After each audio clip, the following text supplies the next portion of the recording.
अस्सलाम वालेकुम, मैं हूं आपका होस्ट सैयद अली रज़ा और ये रिपोर्ट पेश की जा रही है जनाब ज़मान जोया वसीला न्यूज़ की तरफ से।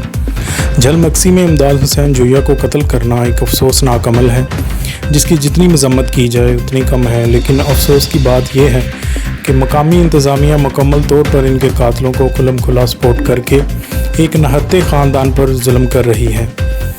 सुबह से शहीद इमदाद हुसैन जोया की नाश को तदफीन के लिए नहीं छोड़ा जा रहा और मुख्तलिफ खलिए बहाने करके मुतासर ख़ानदान को एहतजाज करने से भी रोका जा रहा है।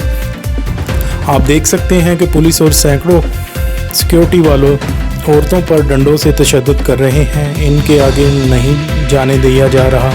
लाश को असिस्टेंट कमिश्नर के हुक्म से एम्बुलेंस से उतारा गया और इस मसले को कंट्रोल करने में बलूचिस्तान इंतज़ामिया कातलों की हमायत करती नज़र आ रही है, ना इन्हें एहतजाज करने की इजाज़त दे रहे हैं। मज़लूम फैमिली की वज़ीर आला बलूचिस्तान IG बलूचिस्तान वज़ीर आज़म शहबाज शरीफ से पुरज़ोर अपील है कि इस वाक़े का आज खुद नोटिस लेकर कातलों को फिलफोर पकड़ने का हुक्म दिया जाए और मरने वाले मेहनत कश इमदाद हुसैन जोया की फैमिली को इंसाफ दिलाया जाए और ज़मीन के इस दरीना मसले को जरगा बिठाकर फ़ैसला करवाया जाए।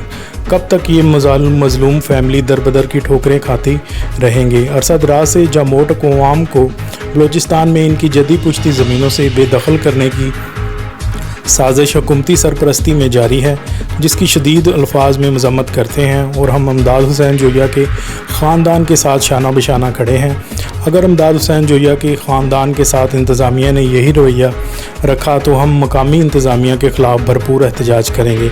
हम chief of army staff, core commander Balochistan, वज़ीर आला बलूचिस्तान और कानून नाफज करने वाले अदारों से अपील करते हैं कि शहीद इमदाद हुसैन जोया के ख़ानदान को इंसाफ दिलाया जाए और इनके कातलों के तारहमात सादर फरमा कर इन्हें सख्त से सख्त और कड़ी से कड़ी सज़ा दिलाई जाए ताकि वो फिर कभी दोबारा किसी मज़लूम के साथ जुल्म करने की कोशिश न करे।